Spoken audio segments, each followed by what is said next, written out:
Hello friends, my name is Chris Orwig, and in this tutorial we'll take a look at how we can go from this to that.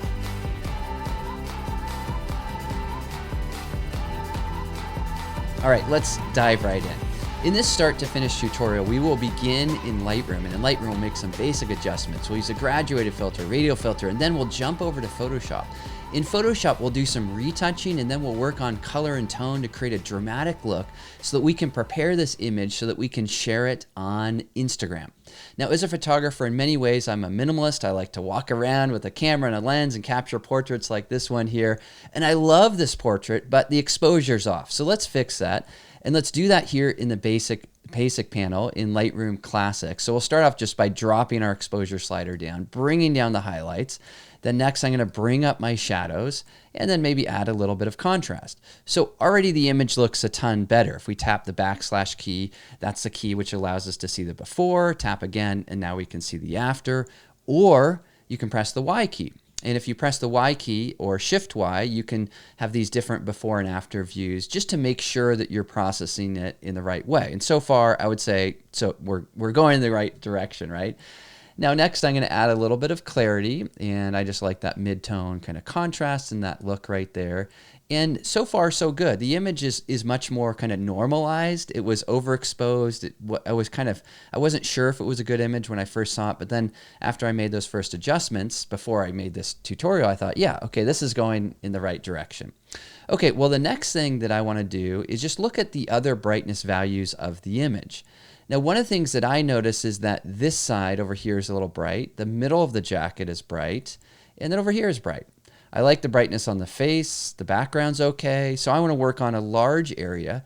And to do that, we're going to use a tool like the graduated filter. It's one of our selective adjustment tools. Now, when you use this tool, it will often remember the sliders and the settings you have here. So to kind of reset those just from the effect pull down menu, choose anything really, it doesn't matter. Like I'll just choose contrast randomly and it will zero things out except for the slider you're on sometimes. And so what you can then do is say, well, maybe I just want to decrease exposure, drop my highlights down, and then I'm just going to click and drag.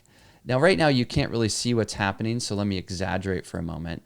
And here you can see that as I drag this overlay graphic out, if the lines are close together, it's a really harsh transition, not a lot of feathering. As I extend it, it becomes a soft transition of whatever the effect is. And then we can position this where we want it and how we want it to affect the image. To delete any of these selective adjustments, just press delete on a Mac, backspace on Windows. Okay, another thing is you're going to guess your settings, you're going to click and drag this out, then you're going to modify those settings. So sometimes you'll get close, but you won't get it all the way there. And let's say that's looking a little bit better. We can flip the toggle switch for the before and after of just this particular tool. I want to make another one on this side, so I'll click and drag over here. But on this side, it's too strong, so I'll just customize it, right? Doesn't need to be quite as strong over there.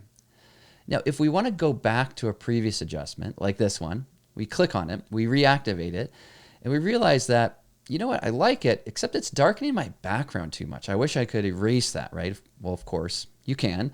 You just click on the brush icon. We're going to use the erase option down here. We can choose a brush size. Currently, my brush is pretty small, so I'll make it bigger.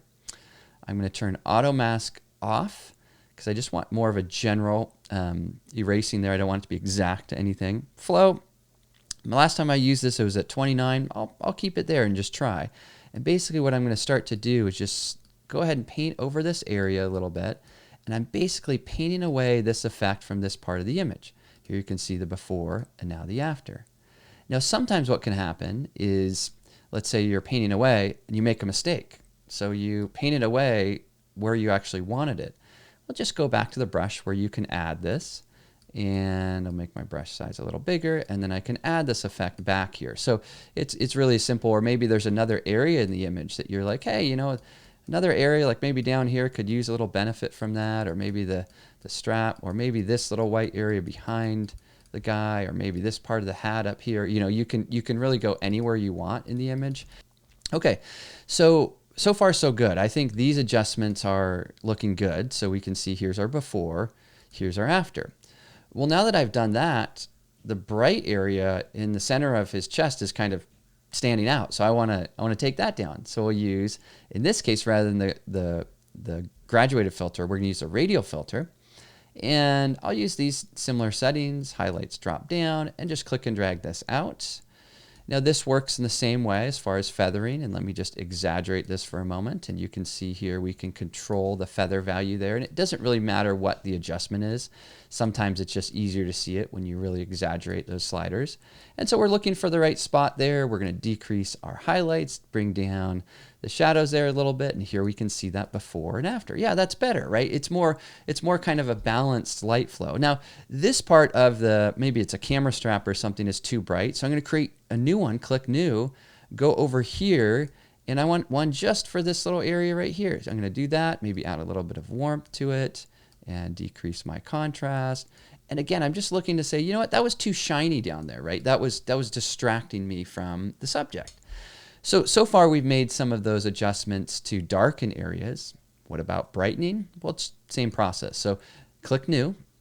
From the effect pull down menu, if you want to zero everything out, just choose one option and then fine tune it. Maybe a slight exposure, slight shadow increase, highlights drop down, and then I'll click and drag over this area by the hat. And I've talked about this before in other tutorials, but sometimes when people wear hats, we get the shadow right on the top of the forehead there and on the eye. And what I'm looking to do is just kind of brighten that up a little bit, bring more focus into the face. Now in this case, let me exaggerate this for a moment. I am going to decide that this is, and let's zoom in on the face so you can see this. This is too strong, right? Right here, it's too much. How do we fix that? One way to fix it, of course, is just use your sliders, or you can collapse all of those sliders into an amount slider. This is almost like turning, a layer opacity or changing a layer opacity. And so as we drag this down, let me drag it all the way down. There's no effect. There's just a little bit of the effect. And sometimes you can find the right value. It's a subtle adjustment, but I like subtle adjustments. And that gives us the ability to do that. Okay, well, let's zoom out. Let's evaluate what we've done.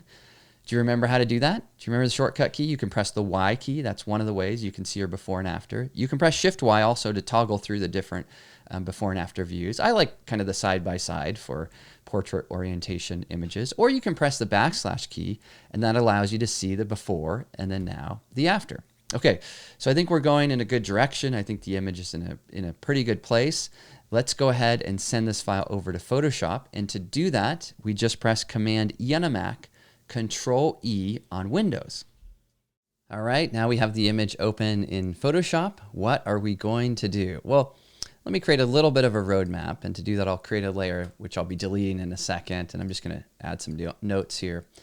And what I want to do is we need to crop this down to more of a 4:5 or 8:10 aspect ratio, because that's the aspect ratio that's allowed on Instagram. So there's going to be a crop. I also want to retouch away the zipper on this side of the jacket. The reason why I want to do that is if ever you have some kind of detail on the edge, the eye can go there. I feel like this needs to be a little darker. I feel like this needs to be darker as well. And then I want to create a look, and I want to create a look using Camera Raw. So we'll look at how we can use Camera Raw in order to craft our look. All right, well, there's the roadmap.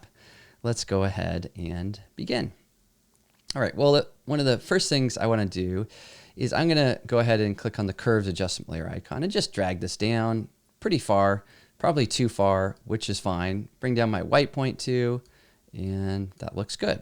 Now, trouble is, it's darkening everything. So we want the opposite of that. The way you get the opposite when you have a mask, like we do with any adjustment layer, is press Command I on a Mac, Control I on Windows. That inverts the mask. Then tap the B key to choose your brush tool.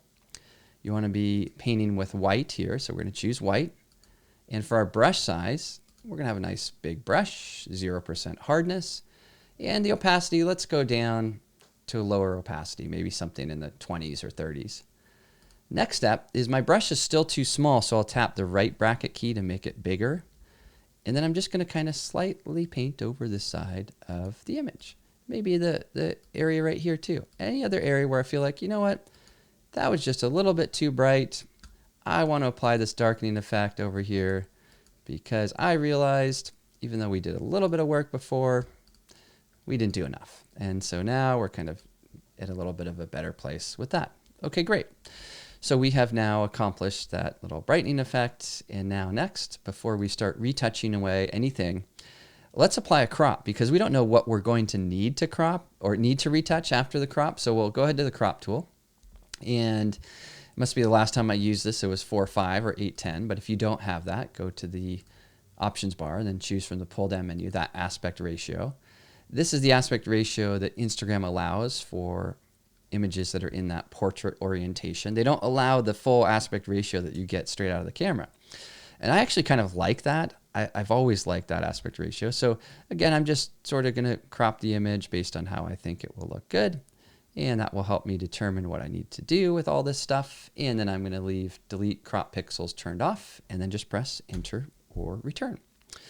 Now that we've done that, we have taken a couple of good steps. So we have the darkening effect, but we still have some stuff we might want to retouch away. How the heck are we going to do that? Well, for some of our retouching, we're actually going to need to merge to the top. So let's do that. Shift, Option, Command, and E. That allows us to merge to the top. That's a shortcut which is really helpful, really valuable. I know it's a lot of keys. I would write them down though. It's Shift, Option, Command, N, E on a Mac. Shift, Alt, Control, N, E on Windows. It says take anything I've done underneath and flatten it all the way up to the top. Now sometimes we do that in order to be able to apply like a filter. Sometimes we do that in order to apply retouching or do like content aware fill, which we're about to do here. So let's take a look at how we can do that with this image. Now I'm going to zoom in just a smidge here and go down to this area and grab my lasso tool. And I have just happened to have decided that, you know what, I want to retouch away all of this part of the camera strap or whatever it is. So I'm going to go ahead and I'm going to select a little bit more than I'm comfortable with. So I'm selecting a little bit of a larger area than I need. And while I'm here, if I see anything else, maybe little small things, I'll go ahead and select those and just make these little selections around this part of the image. Look around the edges, make sure my edges are good. Okay, fine. So I've selected that area. Next step, go to Edit, Content Aware Fill. Now, Content Aware Fill obviously would not work on a layer where you have, I don't know, curves adjustment. So what we have to do is merge the top like we did here. All right, next, when we see this, let me zoom in. This is great that it did this, because you never know how Photoshop's going to do. Sometimes it's amazing. In this case, it brought a lot of jacket where it should be dreadlocks, right? Why is that? Well, if you look over here, whatever is green is saying this is good content. Use good content to cover up bad content. So it selected areas that I really don't want it to select. So I'm going to use this minus brush, maybe make it a little smaller, a little bit bigger. And I'm just going to say, you know what, there's jacket here. Do not use any of this jacket to cover that area up. And it's kind of a haphazard painting. You don't have to be really precise, I guess is what I mean with this. And you can see that just by telling it not to use the jacket, all of a sudden this retouching is freaking amazing. Like, how in the world did Photoshop just do that? And sometimes, you know, Photoshop helps you feel like a hero. This is one of those cases. I'm just going to click OK so we can see that. And one of the things I like is the marching ants, the selections are still on, so you can kind of see like, oh, that's the area I worked on. Go to select and choose deselect or Command D to turn that off. And you can see that, yeah, that was huge. I mean, to try to recreate, to try to like rebuild or like dreadlocks, there's no way you could have done that. But Photoshop somehow, it must like reggae music, it must like dreads, who knows what, but it likes texture, right? And it figured it out, which is awesome. And I think that's a really helpful retouching improvement for this image. And now it makes the zipper over here really stand out. Now, with the zipper, we could try the same technique, but we really don't have enough good jacket for it to sample, and it would just be too hard. So if you get to a situation where Content Aware Fill doesn't have enough good stuff to choose from, just make the selection yourself and try to do it manually. And let me show you what I mean. So I'm on Retouch 1. I'm going to make a selection of our right side, his left shoulder, and press Command J.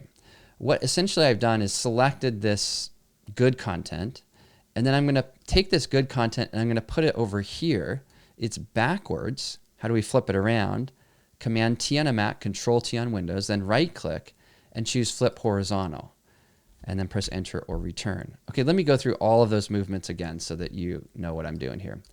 So if ever you want to retouch something and you have good content, you often want to try to use it rather than trying to like get in there with the healing brush or something. It just wouldn't work in this situation. So in this case, we're using a selection tool. I just happen to be using the rectangular marquee. You could use a lasso, whatever gives you a good selection.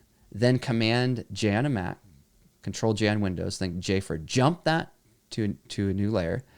Then with this one, we can then move this over here. Let me turn off the other layers so you can see that. Command T on a Mac, Control T on Windows, then right click or control click and choose flip horizontal. Then press enter or return. Now I got to tell you, this is a retouching technique that can save you hours and hours, so much pain, so much agony. You can just prevent all of that. So what we're doing with this is we're going to bring this over here and kind of line it up a little bit, check our opacity or drop our opacity so we can kind of see like, yeah, that's pretty close. Crank the opacity all the way up. It obviously would look kind of too fake, too cut out, but we're going to mask it in. So we're going to click on the add layer mask icon, but rather than just clicking on it and getting a mask with white, hold down the Option key on a Mac, Alt on Windows. Remember, that's a shortcut that says, hey, do something different. Like rather than just a normal mask, hold down Option or Alt, click on that. Now it's a mask filled with black. So it speeds us up, speeds up our workflow. Then we'll grab our brush. We're going to paint with white. And I have a big brush. I still have a low opacity on that brush. Sure, I'll go to about 50%. Brush feels a little too big. I'll drop size down there. Looks like for my image, maybe around 300 or something. And just painting with white, what I can start to do is I can slowly kind of paint away this little problem zipper that we had there. And what I'm painting in is part of the jacket from the other side, which is kind of awesome. So that now is brought over there. Now, sometimes what can happen is, in this case, it actually looks a little bit too, maybe too dark, and it also looks like I don't want exactly the same wrinkles on both sides. So I'll click on the new layer icon, grab my clone stamp tool, and with clone stamp I'm going to paint down below 50%. Again, same kind of brush. In retouching, you almost always use a brush without any hardness. And then I'm just going to Option or Alt click a couple areas here, and basically I'm going to kind of build my own little jacket wrinkles. And the reason I'm going to do that is I don't want them to be so drastically noticeable that they're the same from one side to the other.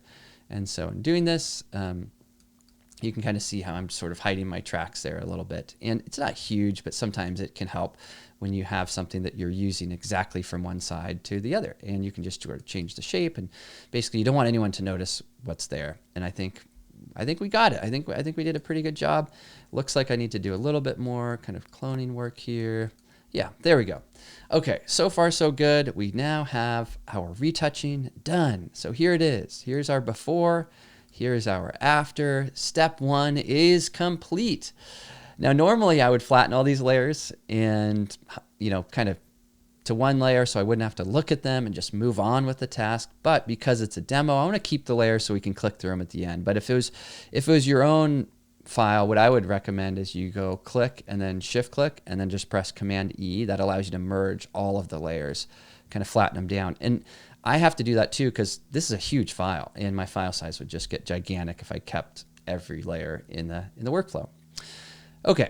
But let's keep what we have here, and let's merge the top again, Shift Option Command and E. And I realized I didn't name this one. Let's name this layer R2, and this one let's name this one Style. We are going to add Style with Camera Raw. So you have to merge to top. You have to have a layer to use a filter like Camera Raw. So we do that, Shift Option Command and E on a Mac, Shift Alt Control and E on Windows. We go to Filter, we choose Camera Raw as a filter. This opens up the image inside of good old Camera Raw. And it's the same Camera Raw that we have, minus a few things because we're now doing this on a layer. But the cool thing about this is we can start to really customize a look here. Now, it just so happens that Effects was open. Why don't I start there? I'll add a little film grain effect. I'll darken the edges a little bit. I'll go to the basic panel. I'm going to add some clarity, which is going to be kind of fun. Drop my highlights down a little bit, bring my shadows up, and exposure, just find just the right value there for that. And trying to craft this fun little look with this. And then I'm going to do something with my color, which can be kind of fun to do, is I'm going to drop the color down with vibrance and then add temperature, add a little bit yellow overall. So it kind of has this more, to me it's more like an artist portrait than it is like a, I don't know, like a street portrait. And again, it's just, we get to decide, right, how we want our images to look. And that's what's fun with this, is with these camera raw controls, it's allowing me to fine tune that and just create and craft a look here. And maybe something like that. Then click on the before and after button. So here's before, here's after. And then let's click OK in order to render that out. Now there's obviously more that we could do with the image. There's always more, right? But at some point you have to say to yourself, you know what, enough is enough. I'm ready to go. And at that point, here's what you want to do. This is really, really important. You want to look away, or you want to close your eyes, and then you want to look back. And you want to ask yourself, well, what is it that you notice? Is there a glaring problem? Is there a mistake? You want to kind of zoom out, zoom in. You want to just look at the overall image. And in this case, I think this is kind of cool. I'm liking the way that it looks. I feel like one of the things that I'm noticing is that this part up here is a little too dark. So I'm going to click on my curves icon and brighten that up a little bit. Press Command I, grab my brush by tapping the B key. And once you get into this whole masking thing, you're going to move pretty fast with these kind of things. And I'm just looking to say, like, let's just brighten that up a little bit there. Maybe a little bit in the face there, just a touch. Maybe something like that. And because it got a little bit darker, let's just go back to it. This I feel like, it's like the face, the subject, you're drawn into it, and that, it's a little bit more moody, and that's cool. Now, there's one more thing that I might want to try here, and this is risky because it doesn't always work, but I want to show you this technique. Do you notice how there's kind of this shiny highlight right here on the nose, on the cheek, over here, on the lip, maybe a little bit too? Well, let's say we want to diminish that highlight. How the heck can we do that? Well, there are a lot of different methods for this. Let me show you one, and this may not work because it doesn't always work. Sometimes you try it and it's like, it's not any good. Basically, I'm just going to darken things up here with this curves adjustment. Maybe bring my white point down.